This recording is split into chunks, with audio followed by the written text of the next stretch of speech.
that are very, very beloved to this nation. One is Ibrahim alayhi salam, the other one is Isa alayhi salam. Isa alayhi salam, it's for the events that are going to happen. Ibrahim alayhi salam, it is because of his spiritual support. What do I mean by spiritual support? Because thousands of years ago, Ibrahim alayhi salam was praying for the nation. He was praying for the nation of believers. He was praying for the nation of the Prophet alayhi salam. Everything that he wanted for his sons, he was praying for this nation too.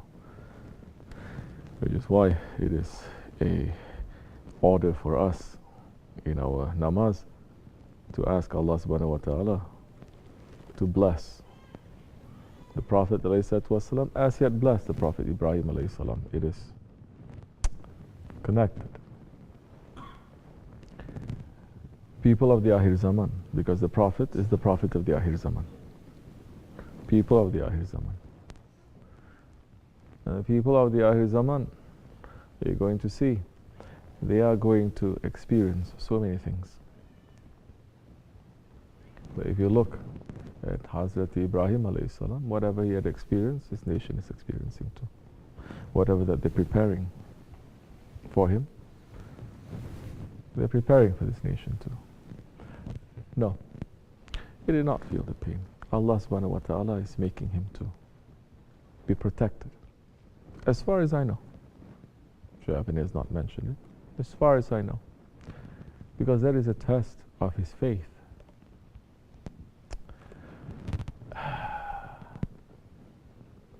But for those of us living in this world right now, in this Akhir Zaman, that fire that they prepared for him, that they didn't manage to burn him, they're burning us. That fire that was enough to melt cities around is doing it right now. Yeah? And they become so proud. And which nations are these? These are Christian nations. Christian nations who say we're the nation of mercy and love and forgiveness. They are the ones who's inventing all this. Muslim nations are inventing it? No. Christian nations are inventing it. Muslims become even more foolish, running after this, trying to take it, and just today, yesterday, one of them just coming out and to say, we have the power to attack you whenever we want, however we want. You can never find us. Correct? That one. That so many scholars, not only that idiot from Trinidad, so many other scholars supporting that regime. Now their blood is in their hands as the fire is raining into so many Muslim countries, especially in Syria right now. Allah subhanahu wa ta'ala protected Hazrat Ibrahim alayhi salam. The pain that he felt, was he afraid to be thrown into the fire? Good. Was he hesitating? No. Not at all. Even when he's thrown in the air, he is not changing one split second. The angels from Allah, he is even refusing their help.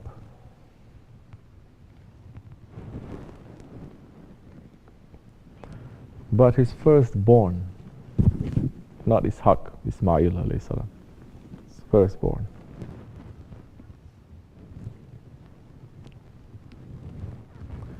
we cannot say he hesitated.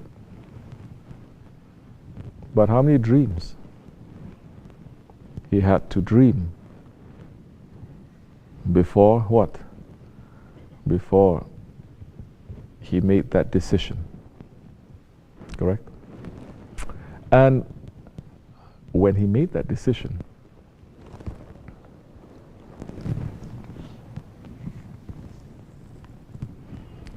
was that something that Allah subhanahu wa ta'ala asked him to make? Was it? We must know our history. Did Allah subhanahu wa ta'ala demand Ibrahim alayhi salam for his firstborn to be cut? No.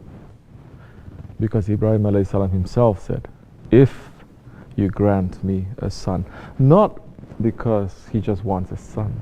Understand this. They are not people like you and me.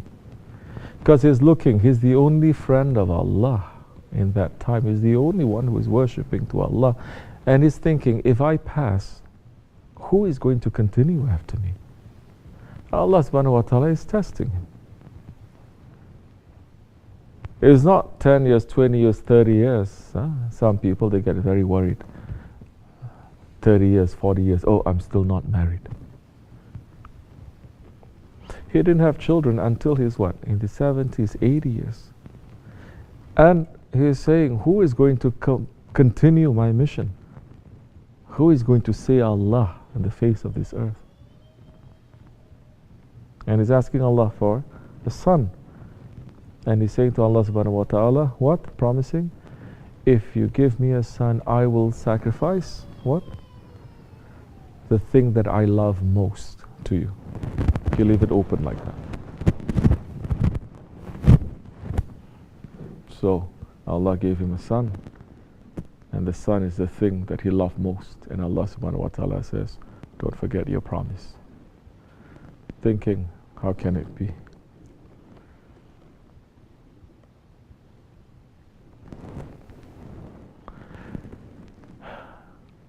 And he felt the pain. He didn't feel the pain when he was thrown into that fire. None. But he felt the pain. This is showing us that one of the strongest attachment that we have, it is by blood. It is our sons. It is our families. One of the strongest. And that does not belong to us. Your son does not belong to you. My children, they don't belong to me. Your children, they don't belong to you. They belong to Allah.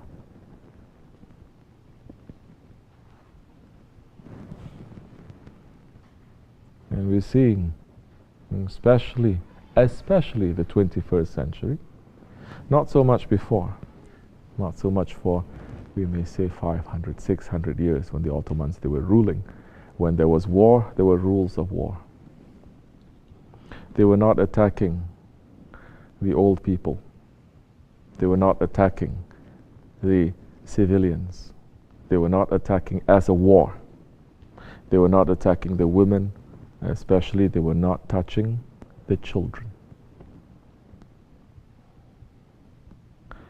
But today, number one that they're going to hit first is the children. Children. We're seeing that every day.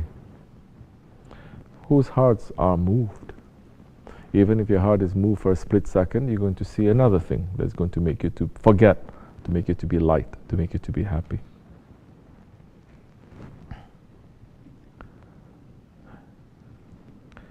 So today, the thing that we love most, that everyone is saying, especially the Western countries, the most important thing, it is the family. Yeah. Your family, not to other people's families, not to those ones that you consider. They are not same as you because of their color. It comes down to that. It comes down to that. Your color is less than this. You're not people. Your children is okay. They can be sacrificed. That pain that Ibrahim alayhi salam went through. Are we going through it now? May Allah not test us. But He is testing so many. And if we are not taking lesson from that, some way, somehow, it's going to affect us. It's affecting everyone. You love them so much, you think you're going to save them from war. War comes to your own house with the drugs, with the wrong lifestyles, wrong actions, everything is already destroying them. Same way, but slowly. And when it attacks them, the children, they lose their innocence. And the war Completely different. And so there is a very close relationship between us and Hazrat Ibrahim alayhi salam. And may Allah not test us, but like I said, we are seeing everywhere. It is being tested. We must take lesson. Inshallah, that time we know, we will understand Allah is the creator of everything, even the things, especially the things that we love. And the part of faith is to say, I don't own this. Allah is the owner. My responsibility is to take care of it. I am the caretaker. The caretaker. Like this or like that, however they turn out, I have to take care, but I cannot control them. Some, they're using this love. It's not really love, it's just control. The parents are just controlling. It's not love. They're confusing them. And controlling for what? So that they're going to feel that they're important. They're going to feel that they are someone. They feel that they have something to live for. Yahoo, if Allah takes that, who are you going to blame? That you have nothing to live for? No. Don't live for your children. Don't live for your parents. Don't live for your husband. Don't live for your wife. Don't live for no one. Live for Allah. That time, Ashraf and his mother, she has seen so many of her children being buried, correct? That it is one of the most painful things for a parent to see their children being buried. With that faith that she has, she says, Allah gives and Allah takes. Those are role models. Those are the ones actually that you should be watching every day on the TV. You should listen to their words, make it into a song. Not all this poison that is out there. So that when the reality of the life is going to hit you, you have Allah to turn to. If you turn to yourself, you're going to crumble. Man, if he starts worshipping himself, he will understand very quickly that he is not a Lord. That time, it is one of the most bitter things that you can imagine, because you're going to know that there is nothing. You are nothing. That time when you're going to turn, it may be too late. Inshallah, we are praying and we're asking Allah to send help to all those ones who are Mazlum, who are tortured and who are killed and who are oppressed. May Allah remove the tyrants. May Allah send help to those ones who are suffering. May Allah strengthen our hearts. Al-Fatiha. Ameen. Assalamu alaikum wa rahmatullah.